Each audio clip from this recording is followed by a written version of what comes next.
May 16, 1943. RAF Scampton, Lincolnshire.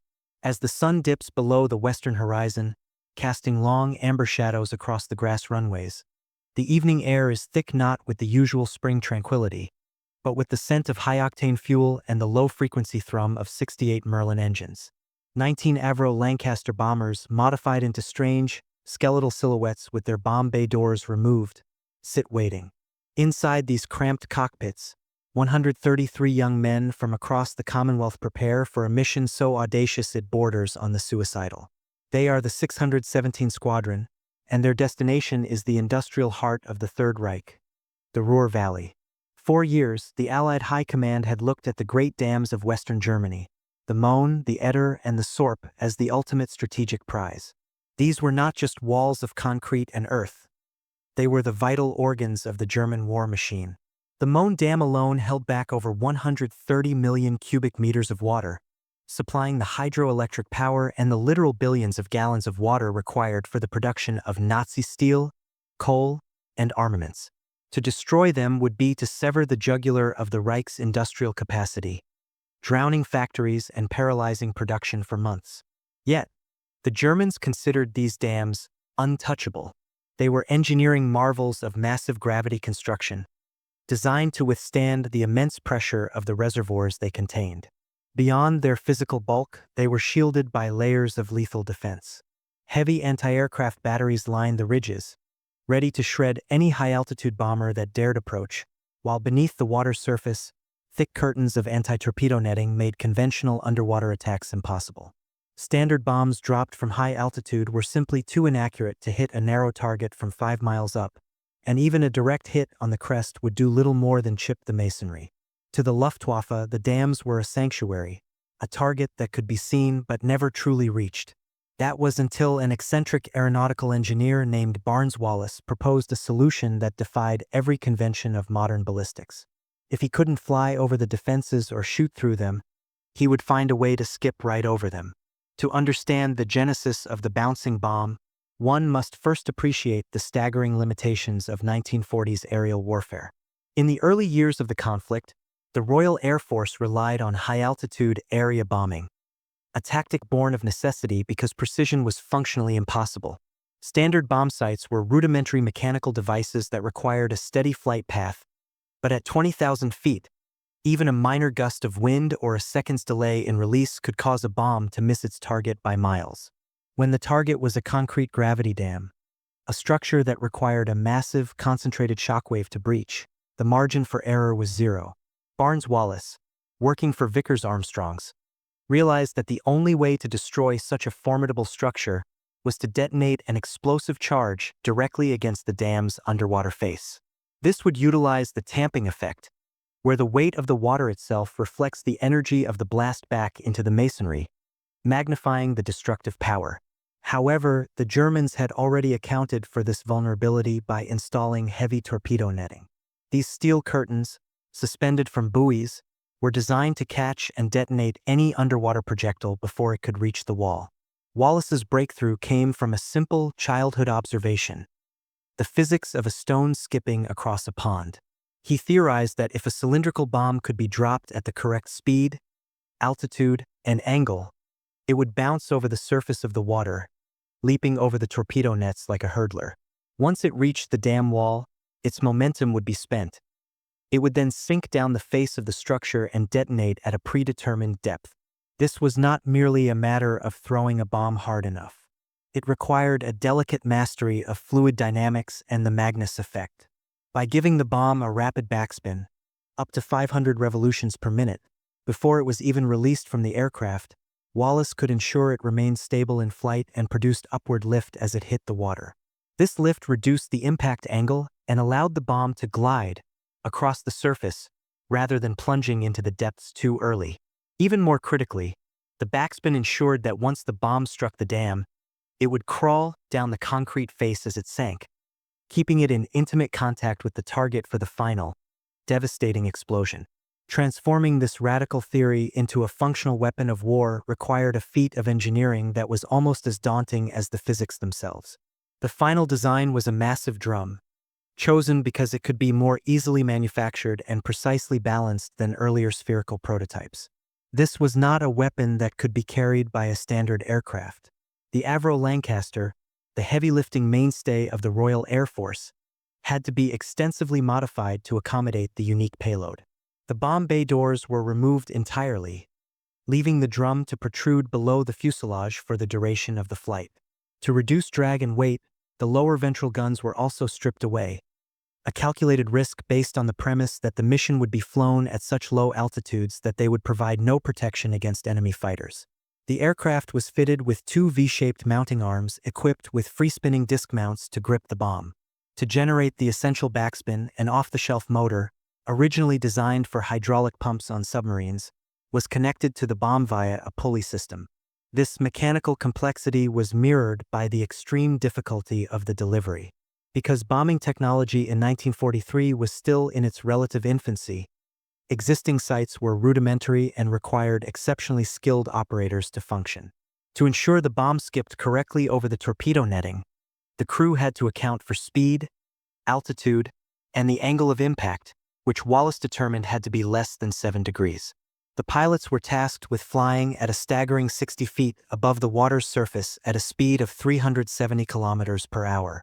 At this height, any minor miscalculation meant the bomb could be dislodged by a wave or the aircraft itself could collide with the terrain. This necessitated a release mechanism that was as ingenious as it was simple. The mounting arms were held under tension by a wire, which was released by a solenoid-actuated grip at the precise moment of release. Compressed springs would then force the arms outward by just a few degrees, freeing the spinning drum to begin its high-speed trajectory toward the dam. The technical complexity of the mission necessitated a level of precision and skill that was unprecedented in the Royal Air Force. To fly this mission, a new specialized unit was formed, 617 Squadron. This was not a group of novices, but a collection of the most experienced and decorated pilots from across the RAF, led by Wing Commander Guy Gibson. Yet, despite their collective expertise, the task ahead of them pushed the boundaries of what was considered physically possible for a flight crew. They were given very little time to master the radical new equipment and the terrifying flight profile required to deliver it. The mission would be flown entirely at night at treetop level through some of the most heavily defended airspace in Europe. Training for such a feat required ingenious solutions. To simulate nighttime conditions during the day, the cockpits of the Lancasters were fitted with blue plastic screens. The pilots would wear amber-tinted goggles which, when combined with the blue screens, made the world outside appear pitch black, forcing them to rely on their instruments and the sharp eyes of their navigators. Navigators themselves faced a daunting challenge, as traditional high-altitude landmarks were invisible from 60 feet. They had to learn to navigate by dead reckoning, and the frantic calls of bomb aimers who identified flickering reflections on water or the dark silhouettes of hills and power lines. The secrecy surrounding the project was absolute. Even as the crews practiced low-level runs over the reservoirs of the Derwent Valley and the coast of Kent, they were not told the nature of their target or the purpose of the strange, spinning drums beneath their planes. It was only on the morning of May 16, 1943, that the crews were finally briefed on their true objectives, the Great Dams of the Ruhr. That night, 19 aircraft divided into 3 waves took off from RAF Scampton into the moonlight. The calm of the English countryside was shattered by the roar of 76 Merlin engines, beginning a journey from which many would never return. The transition from training to reality was immediate and brutal. As the planes crossed the Dutch coast, the true scale of the peril became clear. The flight into enemy territory was a gauntlet of mechanical failure and lethal opposition that began almost immediately. Just 1 hour into the mission, the first Lancaster was lost when it strayed off course over the heavily defended Texel Island off the northern coast of the Netherlands. As the remaining aircraft pushed inland, flying at altitudes so low they were often below the level of the surrounding terrain, the risks of the low-level profile became tragically apparent. 2 planes collided with power lines and cables as they navigated the dark German countryside. Another Lancaster flew so dangerously low across the North Sea that the low-slung, spinning bomb collided with a wave, dislodging the weapon and forcing the crew to return to base. Shortly thereafter, Another aircraft was forced to turn back, severely damaged by anti-aircraft fire. By the time the formation approached the target zone, the entire first wave had suffered significant losses. Despite the chaos, the survivors finally reached the Möhne Dam. Gibson led the attack, diving toward the water and leveling out at 60 feet. Flying at 370 kilometers per hour, he successfully released his bomb, which skipped 3 times across the reservoir before sinking and exploding. A gigantic spout of water erupted into the night sky, but the explosion occurred too far from the dam wall to cause a breach. On the second run, the Lancaster was struck by flak. Its bomb bounced entirely over the dam, destroying a powerhouse at the base before the aircraft itself crashed in flames. Gibson then circled back, acting as a decoy to draw fire away from the following planes. Henry Young's attempt followed, but his bomb veered toward the banks. It was not until the 4th run that the squadron achieved a direct hit. Even then, the massive masonry held. It required a final, decisive blow from Maltby, who scored a direct hit on the already crumbling structure. The dam wall finally gave way, sending a staggering 330 million tons of water surging into the valleys below. The redirection to the Eder Dam presented an even more perilous challenge than the first, as the target was nestled within a steep valley that required a terrifyingly sharp descent and an immediate vertical pull-up to avoid the 300-foot hill directly behind the wall. After 2 unsuccessful attempts, one of which damaged the attacking aircraft, Flight Lieutenant Les Knight executed a perfect run. His bomb was released at the exact speed and altitude, scoring a direct hit that shattered the masonry and released another deluge into the valleys below. Meanwhile, the 3rd wave of Lancasters attempted to strike the Sorp Dam, but its earthen construction proved resilient against the shock waves that had devastated the concrete gravity dams, and the attackers were forced to return to base with the structure still standing. The cost of this single night of operations was staggering. Out of the 19 aircraft that had departed Scampton, only 11 returned. 8 Lancasters were lost to flak, power lines, or the sea, resulting in the deaths of 53 airmen, while another 3 were taken as prisoners of war. On the ground, the impact was catastrophic. The resulting floods destroyed every bridge for 45 kilometers downstream and wiped out vast acres of farmland. Over 1,500 people lost their lives, many of whom were prisoners of war held in forced labor. Strategically, the raid was a heavy blow. 10 factories were completely destroyed, over 100 were damaged, and the flooding of mines resulted in the loss of an estimated 400,000 tons of coal production. While the Germans managed to repair the dams within 5 months, the raid's true value lay in the massive diversion of resources it forced upon the Reich.